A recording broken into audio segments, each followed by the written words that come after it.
네, 오늘 저희가 당신과 함께 깊이 파고들 자료는요. 한국 정치개혁에 대한 상당히 대담한 청사진을 담은 문서입니다. 네, 2026년 지방선거부터 시작해서 총선, 또 개헌까지 이 거대한 논의의 판을 어떻게 짜야 하는지 아주 구체적인 제안이 담겨 있더라고요. 네, 맞습니다. 이 자료가 특히 흥미로운 점은 그냥 이게 문제다 하고 끝나는 게 아니라는 거예요. 아, 방법론까지. 그렇죠. 그래서 어떻게 바꿀 거냐? 심지어는 그 토론에 누가 참여해야 하는지까지 아주 상세하게 제시하고 있거든요. 시민의 역할이 굉장히 강조된다고 들었습니다. 네, 바로 그 점이 핵심이라고 할 수 있겠네요. 좋습니다.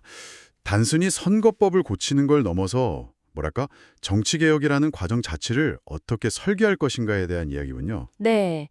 그럼 이 자료가 지금의 정치 상황을 어떻게 진단하고 또 그 대안으로 어떤 길을 제시하는지 그 핵심을 하나씩 제대로 짚어보겠습니다. 네, 이 자료가 가장 먼저 그리고 아주 날카롭게 지적하는 문제점부터 시작해보죠.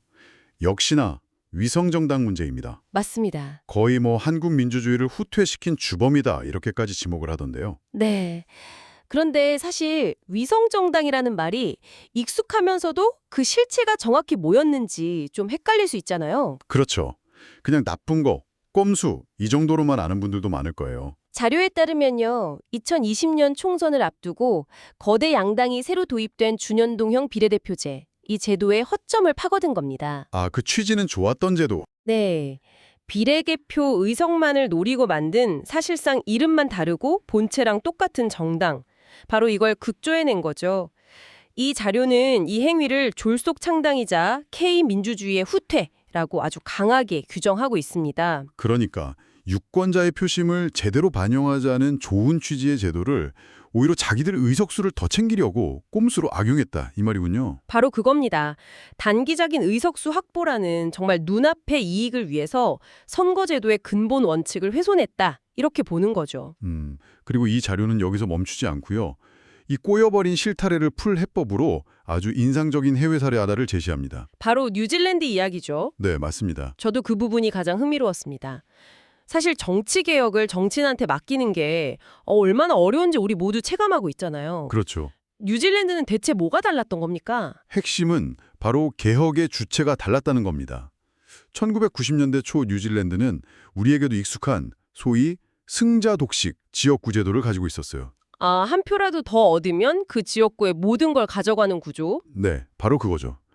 당연히 당시 뉴질랜드의 거대 양당이었던 진보 성향의 노동당과 보수 성향의 국민당은 이 제도 변경에 아주 소극적이었습니다. 굳이 자기들한테 유리한 판을 바꾸고 싶지 않았겠네요. 그러며 기득권을 가진 쪽에서 먼저 바꾸자고 하긴 어렵겠죠. 그런데 거기서 어떻게 변화가 시작된 건가요? 유권자들이 직접 나선 겁니다.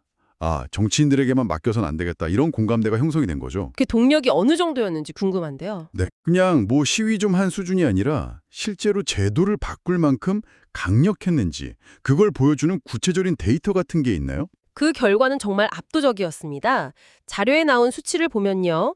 1992년 9월에 열린 1차 국민투표에서 무려 84.7%가 총선 방식을 바꾸자는데 찬성했어요. 84.7%요? 네, 와, 이건 뭐 거의 국민적 합의 수준인데요. 그렇죠. 그리고 이듬해에 열린 최종 국민투표에서는 유권자의 70.5%가 현재 뉴질랜드가 채택하고 있는 지역 비례 혼합제도 MNP를 직접 선택했고요. 정치인들이 마지못해 따라온 게 아니라 아예 시민들이 개혁의 방향과 내용까지 다 결정해버린 거군요. 방금 말씀하신 그 MNP, 지역 비례 혼합제도라는데 어떤 방식인가요? 아주 간단하게 설명드리면 유권자가 지역구 후보한테 한 표, 그리고 정당에게 또 한 표, 이렇게 두 표를 주는 방식입니다. 정당 투표. 네, 여기서 핵심은 정당 득표율에 따라서 국회 전체 의석이 배분되니까 거대 양당이 아니더라도 국민들의 지지를 받는 작은 정당들도 원내에 진입할 기회가 훨씬 넓어지는 거죠. 승자 독식 구조를 깨트린 거네요, 말 그대로. 맞습니다. 이 자료가 바로 그 점을 강조하는 거예요. 헌법 정신에 충실한 민주주의 원칙이 정치개혁의 토대가 되려면 각 정당들의 이해관계를 뛰어넘을 수 있는 힘이 필요하다는 거죠. 그 힘이 바로 시민에게서 나와야 한다. 네, 그리고 그 힘이 바로 시민과 유권자위원회 같은 곳에서 나와야 한다고 주장합니다. 뉴질랜드 사례는 그게 단지 이상적인 구호가 아니라 실제로 가능하다는 걸 보여주는 강력한 증거로 제시된 셈이고요. 알겠습니다. 개혁의 열쇠는 정치인이 아니라 시민이 쥐어야 한다는 대원칙을 뉴질랜드 사례를 통해 확인한 셈이네요. 그렇죠. 결국엔 여러 정치 세력들이 테이블에 앉아야 할 텐데 그 논의에는 누가 참여해야 할까요? 여기서 이 자료가 또 한 번 예상을 깨는 주장을 하더라고요. 맞습니다. 보통 이런 논의를 할 땐 뭐랄까 문제의 원인을 제공한 쪽은 배제하자고 하기 쉽잖아요. 네, 그게 상식적이죠. 근데 이 자료는 정반대의 이야기를 합니다. 전쟁이나 혁명 같은 극단적인 상황이 아니라면 논의의 장을 최대한 넓혀야 한다고요. 경실련이나 참여연대 같은 시민사회단체는 물론이고 원외에 있는 진보정당들, 그러니까 노동당, 녹색당, 정의당 같은 곳들도 당연히 포함해야 하고요. 거기까지는 충분히 이해가 갑니다. 그런데 더 나아가서 네, 여기서 더 나아가 현재의 거대 정당인 국민의힘, 그리고 심지어 그토록 비판했던 위성정당들까지 모두 토론에 참여시켜야 한다고 주장합니다. 위성정당까지요? 그건 정말 뜻밖의 주장인데요. 그렇죠. 그건 위성정당에게 일종의 면죄부를 주는 것처럼 비칠 수도 있겠습니다. 너희가 잘못했지만 어쨌든 같이 이야기하자, 뭐 이런 식으로 해석될 여지가 있지 않을까요? 바로 그 지점을 이 자료도 예상하고 명확하게 선을 긋습니다. 이건 결코 면죄부가 아니라고요. 아, 면죄부가 아니다. 네, 오히려 한국 민주주의를 후퇴시킨 데 대한 자성과 반성의 기회를 공식적으로 부여하는 것이다. 이렇게 설명합니다. 자성과 반성의 기회라. 왜냐하면 2020년 총선 전처럼 정당들끼리 힘겨루기 하고 싸우다가 결국 누더기 법안이 나오는 식의 선거법 개정 방식, 이걸 다시는 반복해서는 안 되기 때문이라는 거죠. 배제하지 않음으로써 또 다른 졸속합의나 반쪽짜리 개혁을 막아야 한다는 그런 현실적인 판단이군요. 정확합니다. K민주주의를 후퇴시키면서 위성정당을 만든 민주당과 국민의힘을 비판하는 건 당연한 일이죠. 하지만 비판과 별개로 선거법을 개정하거나 개헌을 할 때는 설령 특정 정당이 개혁에 소극적이더라도 그들까지 포함한 모든 정당의 타협을 이끌어내는 정치력이 필요하다는 겁니다. 그리고 그 과정을 시민들이 지켜봐야 한다. 네. 그리고 그 모든 과정을 시민들이 철저히 통제할 수 있도록 판을 짜야 한다는 게 이 자료의 핵심적인 제안입니다. 좋습니다. 그렇다면 이 골치 아픈 위성정당을 다시는 만들 수 없도록 근본적으로 막을 방법은 무엇일까요? 뭐 비판하고 반성의 기회를 주고 토론에 참여시키는 것도 좋은데 결국 다시 이런 일이 생기지 않도록 제도적으로 못을 박는 게 중요할 텐데요. 네. 그래서 이 자료는 두 가지 구체적인 방안을 제시합니다. 오, 두 가지나요? 첫 번째는 앞서 길게 이야기했던 뉴질랜드 방식, 즉 국민투표에 붙여서 총선법 자체를 개정하는 겁니다. 아, 직접. 네, 국회에서 정치인들끼리 옥신각신하면서 자기들 유불리만 따지지 말고 이 중요한 문제를 국민의 손으로 직접 결정하게 하자는 거죠. 뉴질랜드 유권자들이 승자독식 제도를 폐지시켰던 것처럼 한국 유권자들이 직접 위성정당 금지를 법에 명문화하자. 아주 강력한 제안이네요. 듣기만 해도 속이 시원한데요. 하지만 국민투표라는 게 사실 절차도 복잡하고 사회적 비용도 만만치 않지 않습니까? 그렇죠. 혹시 다른 대안도 제시하나요? 네, 바로 그 점을 고려한 두 번째 방안도 제시합니다. 만약 국민투표까지 가는 게 현실적으로 어렵다면요, 국회에서 법으로 위성정당 창당을 아예 금지하고 중앙선거관리위원회가 위성정당 등록 자체를 불허할 수 있도록 명시적인 권한을 주는 방안입니다. 아, 선관위에게 힘을 실어주자는 거군요. 그렇습니다. 현재는 선관위가 위성정당인 걸 뻔히 알아도 정당 등록 요건만 갖추면 막을 방법이 마땅치 않은데 이걸 법으로 확실하게 막아버리자는 거죠. 제도적으로 원천봉쇄하자는 아이디어입니다.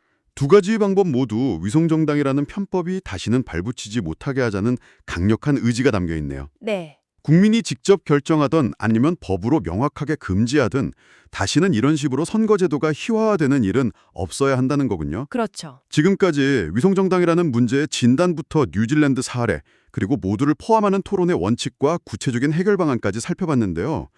이렇게까지 해야 하는 이유, 그러니까 이 자료가 그리는 더 큰 그림이 궁금해집니다. 단순히 선거법 하나 고치는 것 이상의 목표가 있는 거겠죠? 물론입니다. 이 자료는 이 모든 논의를 한국 민주주의의 더 큰 맥락과 연결짓고 있어요. 어떤 식으로요? 특히 12.3 윤석열 계엄령 선포라는 초유의 사태를 막아는 한국 시민들의 높은 민주주의 의식 수준을 언급합니다. 아, 그 사건을요? 네. 그리고 이런 시민들의 수준에 걸맞은 정치 제도가 시급하다는 점을 아주 강하게 지적하고 있죠. 더 이상 위성정당 같은 후진적인 정치 행태가 용납되어서는 안 된다는 겁니다. 시민들의 의식은 이미 선진국 수준인데 정치가 그걸 따라오지 못하고 있다는 지적이군요. 네, 그러면서 다른 나라들이 한국 민주주의의 질적 도약을 기대하고 있다는 점도 상기시킵니다.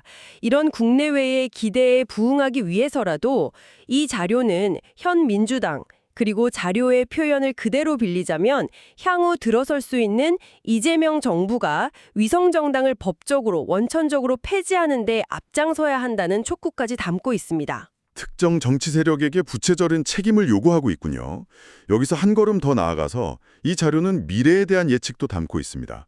자료가 비판적으로 보는 특정 정치 세력, 그러니까 윤석열 어게인과 같은 흐름의 미래에 대해서요. 그렇습니다. 이 자료는 여기서 아주 대담하고 어찌 보면 좀 도발적이기까지 한 예측을 내놓습니다. 어떤 예측이죠? 만약 오늘 이야기한 제도 개혁이 성공적으로 이루어진다면 소위 윤석열 어게인과 같은 흐름은 한국 정치판에서 결코 성공할 수 없다는 겁니다. 성공할 수 없다. 네, 그리고 결국 시간이 갈수록 축소되어서 정치적인 개토가 될 것이라고 주장하고 있죠. 개토라니요? 그 고립된 소수 집단을 의미하는 굉장히 강한 표현인데요. 맞습니다. 그렇게까지 단정적으로 예측하는 근거는 뭔가요? 바로 제도 개혁 그 자체를 근거로 듭니다. 제도가 사람을 바꾼다. 그런 셈이죠. 오늘 우리가 계속 이야기했던 지방선거법 개정, 총선법 개혁, 그리고 더 나아가 개헌을 통해 대한민국의 민주주의 제도들을 더욱 정교하고 튼튼하게 만들수록 그런 흐름들이 발붙일 자리는 자연스럽게 사라질 것이라는 논리입니다. 즉, 좋은 제도가 비정상적인 정치를 걸러내는 강력한 필터 역할을 할 것이라는 아주 강한 믿음이 담긴 전망인 거죠. 그러니까 정치개혁이 단순히 룰을 바꾸는 것을 넘어서 한국 정치의 체질 자체를 바꾸고 정치 지형도까지 재편할 수 있다고 보는 거군요. 굉장히 야심찬 시각이네요. 네, 그렇습니다. 위성정당 문제의 심각성에서 시작해서 시민이 주도했던 뉴질랜드의 개혁 사례, 문제의 당사자까지 포함하는 포용적 토론의 원칙, 그리고 제도개혁이 가져올 미래에 대한 대담한 예측까지. 오늘 살펴본 자료는 한국 정치개혁의 방향에 대해 정말 구체적이면서도 스케일이 큰 청사진을 제시하고 있네요. 네, 핵심은 눈앞의 유불리나 단기적인 정치적 계산을 떠나서요. 민주주의의 근본 원칙과 절차적 정당성을 바로 세우는 것. 그것이 장기적으로 한국 정치를 한 단계 발전시키는 유일한 길이라는 강력한 메시지일 겁니다. 과정이 중요하군요. 그렇죠. 과정이 올바르지 않으면 결과도 정당성을 얻기 어렵다는 것을 지난 선거법 개정 과정에서 우리 모두가 똑똑히 목격했으니까요. 네, 맞습니다. 이 자료는 개혁의 과정, 즉 누가 어떻게 논의의 테이블에 앉아야 하는지에 대해 집중적으로 이야기했습니다. 그렇다면 여기서 당신께 이런 질문을 던져볼 수 있겠네요. 만약 이 자료가 제안하는 것처럼 모든 이해 당사자가 참여하고 시민들이 그 과정을 통제하는 이상적인 논의의 장이 마련된다면 당신은 그 테이블 위에서 무엇을 가장 먼저 바꾸고 싶으신가요?